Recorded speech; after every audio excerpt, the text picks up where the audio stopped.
because Bitcoin is peer-to-peer, so it cannot be concentrated even the mining operations, because that also bring another risk, which Bitcoin mining should stay permissionless. We should not, when we have a concentration, also we add permissions, to whitelist and blacklist transaction in future if someone holding. So definitely concentration of mining is not really good for the industry.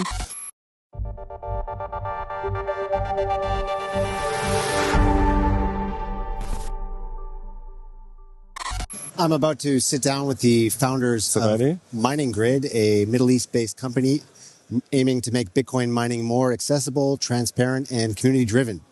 Founded in 2023 and registered in Dubai, Mining Grid offers premium mining services from hardware and verified hosting to software tools and a self-custodial wallet, all designed for both newcomers and experienced miners.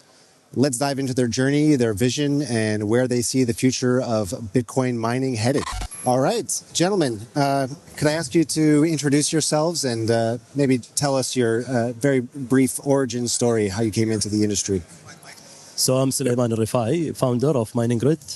We are a UAE-based company. Our offices are in Dubai. And this is my colleague, Rami. Rami Alsridi, I'm founder and CEO of Mining Grid. All right. So, Rami, let's start with your journey. Like, what originally inspired you to launch Mining Grid, and how has that vision evolved over the years? The story goes 7-8 years ago, when we started a lot of companies in Web3. So we have always the ambition to bring people to Web3, and we did multiple startups. Then we thought how we can simplify and put everything together, to the market. And we picked Bitcoin because we think it's the origin of blockchain and Web3. And we look at mining because really it's exciting and it's the core of the Bitcoin network. So we put everything together, and we had a vision, to offer this to people, to simplify it to people, and, empower the communities to participate in Bitcoin and Bitcoin mining. Got it. And Solaiman, from your perspective, as a founder and board member, what problem did you see in the mining space that made you believe Mining Grid needed to exist? So basically, to do mining is not easy. If you look at it from, from a holistic point of view, you need to have the experience of knowing, which machines you need to acquire.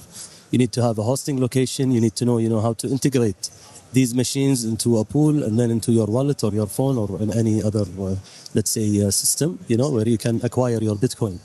So what we did is to simplify this journey and this process by providing a very easy to use tool, which is a mobile app, to give access to Bitcoin mining, and now you can get it done within 5 minutes time. All right. So for people new to the brand, let's dive into a little bit. So what is the core solution that Mining Grid provides to its clients and partners? So we give a software solution, first of all.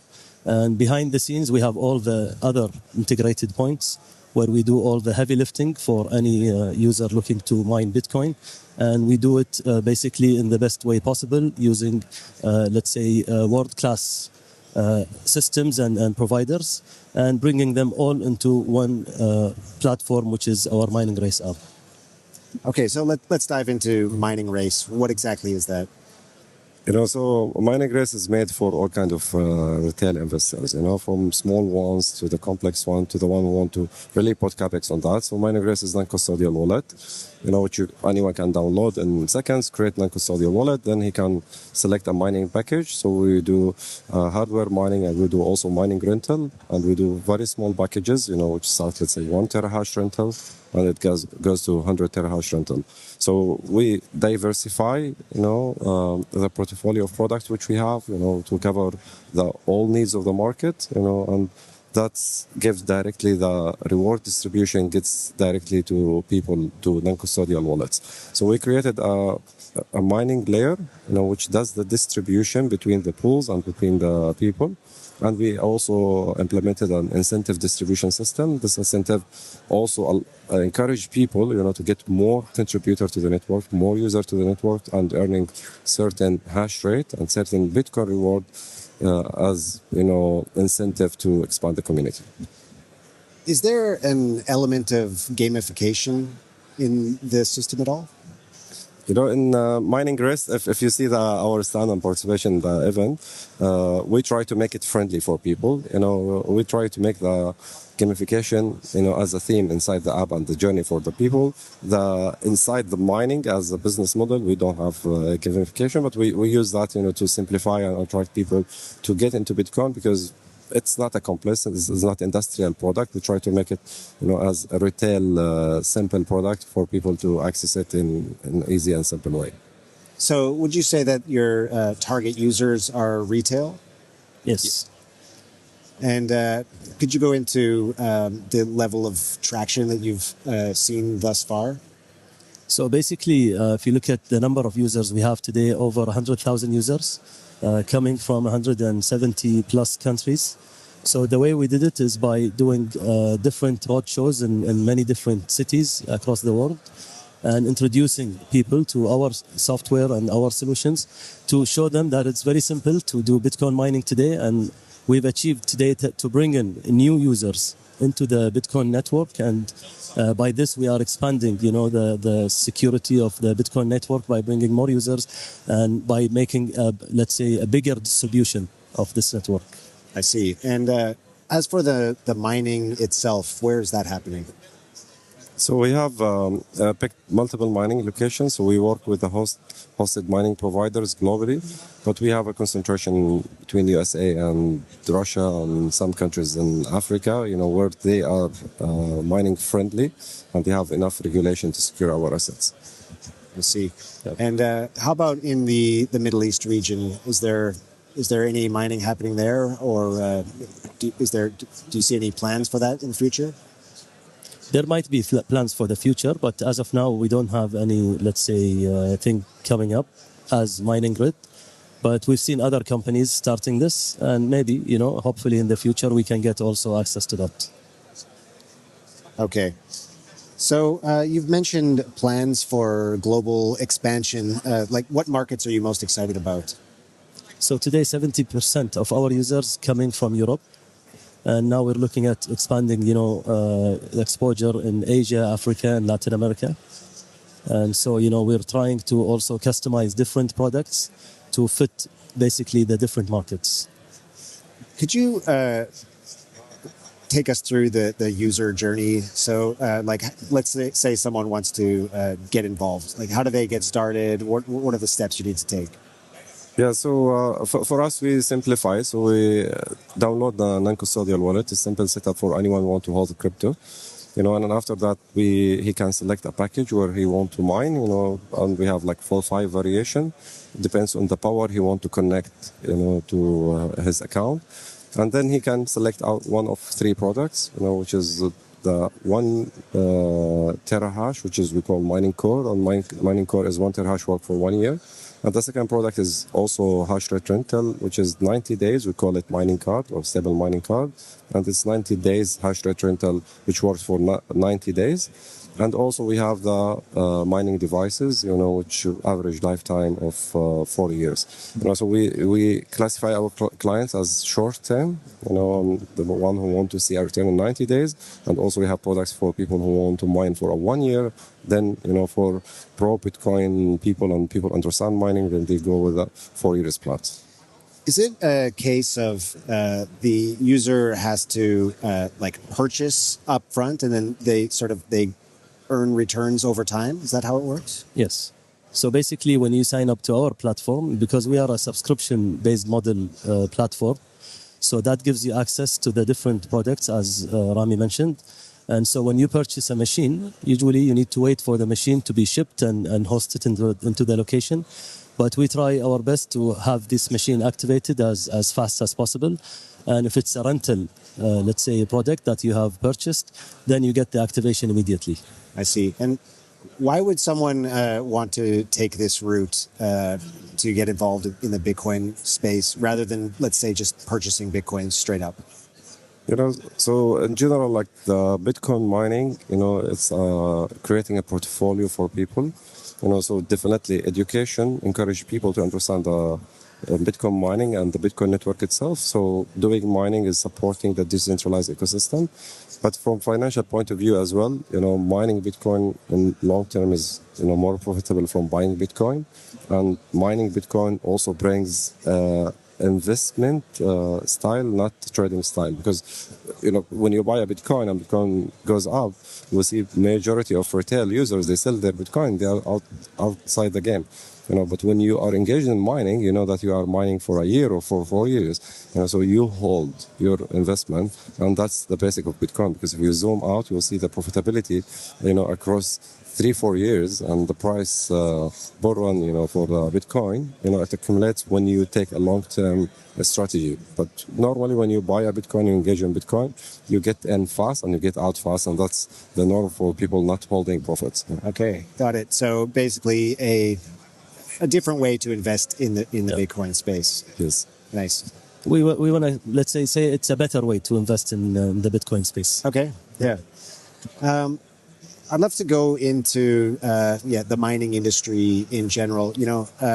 There's been a lot of let's call it centralization of mining over the last few years. Big miners like Mara in the U.S. taking up more and more of the market share. I'd love to hear your thoughts on this process. Is it sustainable in the long term? Do you see the industry? How do you see it evolving? Yeah, so this is a very important question for us. So far our structure and model, we mine with the major Bitcoin pools out there, and they are centralized pools.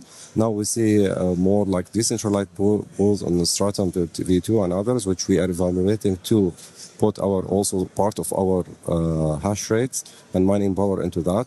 Definitely concentration of mining and concentration of mined Bitcoin holding, into corporate is a major threat, to the decentralization and the concept of the Bitcoin, because Bitcoin is peer-to-peer, so it cannot be concentrated even the mining operations, because that also bring another risk, which Bitcoin mining should stay permissionless.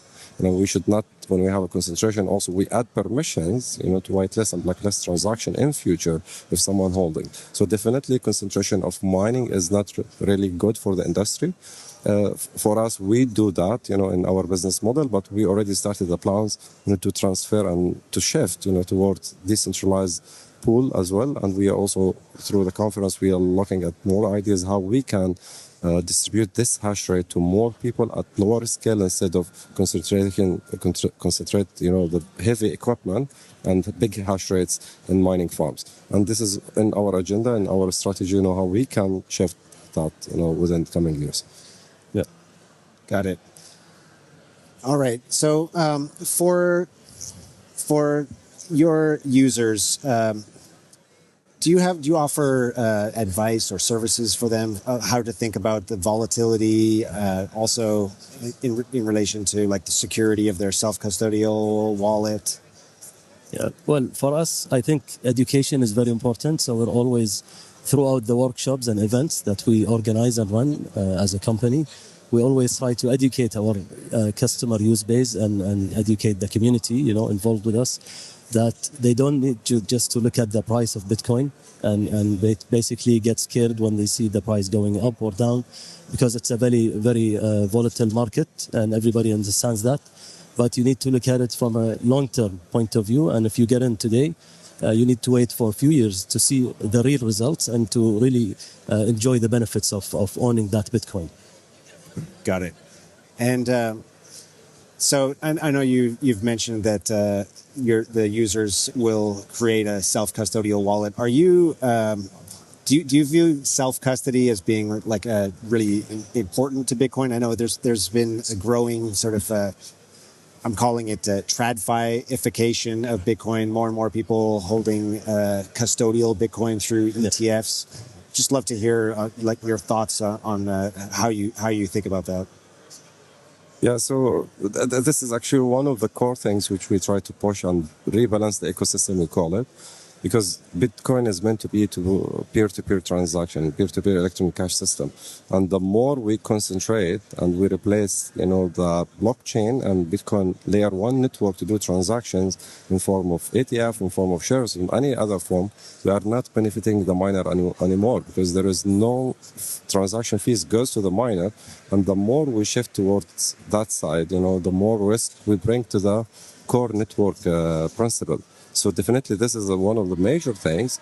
It's good because it brings strength and brings momentum to the Bitcoin when we see the institution adoption in this form, which is accessible for investor, but also it brings, a long-term risk of Bitcoin, and we cannot continue that drift toward that side. So more we are encouraging everyone that self-custody is the freedom of Bitcoin. If you don't self-custody, you're depending on third party to give you approval to move your money, and this is not a Bitcoin. Bitcoin meant to be available 24/7, available for transaction for everyone anywhere.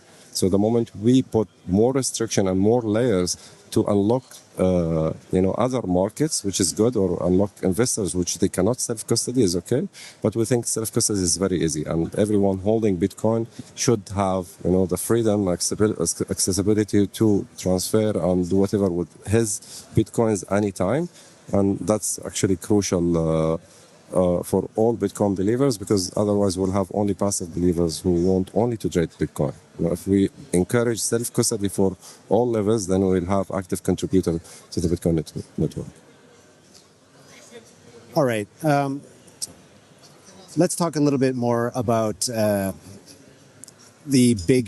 long arc of Bitcoin mining. So, a lot of people say that, obviously as the halvings progress, mining rewards decrease over time. You also have some people will say, okay, well, eventually that'll be replaced by fees, like just through wider Bitcoin adoption. I'd love to hear your thoughts on this. Is the mining industry sustainable over decades? Yes, I think mining will be sustainable over many decades, actually, for as long as we have the miners and we have Bitcoin to mine.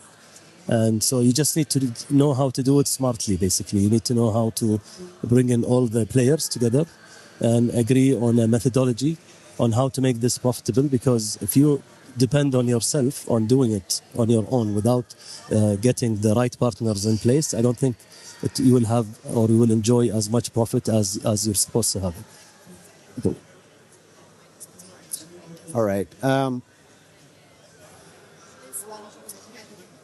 How about the peer-to-peer use case of Bitcoin? I mean, these days, most people have settled on Bitcoin as being a digital gold.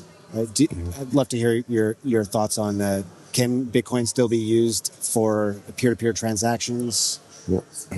This is always I say example to explain this simpler. When you go to any, if you want to invest and buy any financial instrument, like commodity stock, shares, or whatever, you go to third parties to open an account. You cannot go to primary market, and then you can get your investment in. But if this investment or third party or broker disappear, then you don't have access to the primary market. So you need always to rely on third parties, and you cannot go and tell them like, I need the stock to self-custody the stock, because that's something not possible. I cannot get the commodity. If I buy oil or gold, I cannot tell them physically I need it there, because you are buying on the primary market. On secondary market, then they are placing it to primary market, and the Bitcoin is the only exception of this. If you look, if you buy ETF or you buy any, let's say, share in a company offer treasury company, Bitcoin treasury company, also you cannot, self-custody your Bitcoin. You have only 1-to-1 ratio protection. But if you buy it only Bitcoin, you buy it directly on chain, you self-custody the asset. So it's the only asset which you can self-custody, and you can also do it on the primary market or on secondary market. And that makes this asset unique. So why we want to force a unique asset which offers decentralizations through a self-custody into a traditional financial system? Here is the question. I understand that unlocks some more investors, gives confidence for people who doesn't know how to do it, and maybe treasuries or corporate who want to deal only with corporate, not to deal directly with the Bitcoin network, but still, that's the core thing that people they should know how to set custody. And also, when they do a portion of mining, they are protecting their investment. If you have millions in Bitcoin investment, you should also allocate, let's say, 5 or 10% to mining to make sure that you are supporting the network, which is protecting your 10 million investment. So that, future thinking, for treasury companies or people only going passive in Bitcoin, they should also recover this, understand that participating in mining also protects your Bitcoin. Either it's a treasury company or it's on chain or self-custody. Okay, interesting perspective. If you don't mind, I've been asking all of our guests during this live stream a few sort of thoughts on the market, specifically 4-year cycle, dead or alive. I'd love to hear your comments on that. I mean, from my own point of view, I think it's alive, and I think it will keep going. And we are very optimistic, let's say, of how Bitcoin will evolve and where it's going to head in the future. Sorry, I may have. I maybe need to clarify. So, for the last decade or so, Bitcoin's been going through these 4-year cycles, yes. Right? And some people are saying that maybe this time it's different. We're not going to the 4-year cycle is going to stop. We're not going to get as deep of a bear market as in previous cycles, perhaps due to there being a wider diversification of holders. What do you guys think about this? And there's a lot of fear right now in the Bitcoin world. Like, okay, we hit a high of 126,000. Now we're at 90,000, down like 25-30%. People are concerned that we're going deeper into a bear market. The current 4-year cycle is over, and we've got more pain coming. On the other hand, a lot of people are saying, "Oh no, this time it is different. We've broken out of the 4-year cycle." So yeah, I'd just love to hear your thoughts on this. In price, I think the Bitcoin is building momentum. And this momentum always has correction. And I think what we saw is a correction, and a lot of liquidity went out. Not because of retail investor, sold their token, but because of the big funds who drove the Bitcoin up from 80 to 126. The same funds, went out, which created a exception. Is not a pattern. It's outside the pattern to drop like 30 or 40K, in a month. It was scary a little bit, but what we believe that the Bitcoin always corrects itself. So we believe the cycle's end always will be minimum double the beginning of the cycle. So if you take the 4 years halving cycle, always the Bitcoin, doubled the price from the beginning to the end. So we don't think this is an exception. We think still the same pattern will continue, and we started at 80K, so could be 160, 170K is the target if the normal cycle continues. Okay, nice. All right. Is there anything I've missed on Mining Grid that people should know? And if not, maybe looking ahead, like what excites you? What excites you most about like the next chapter for Mining Grid? You have something, Rami, or not? For the grid, excites us so many things. Like when we think of mining, like so many, half of the Bitcoin remaining issuance will be mined in the next decade. So we try just to continue our mission and import more people, increase education and adoption across these countries, to get more people engaged and participate in the ecosystem. Okay. And if people want to learn more about Mining Grid or get started, where should they go? You want to answer that? I mean, you can take a look at our website. You can also download our app, Mining Race, from Google Play or Apple, systems, and basically download the app, use our wallet. It's for free, and through that maybe you can also learn more about our products. And if you get a chance to mine, I think the easiest way is to do it through Mining Race. Okay, great. Solaiman and Rami from Mining Grid, thank you so much for joining us. Really appreciate your candid responses.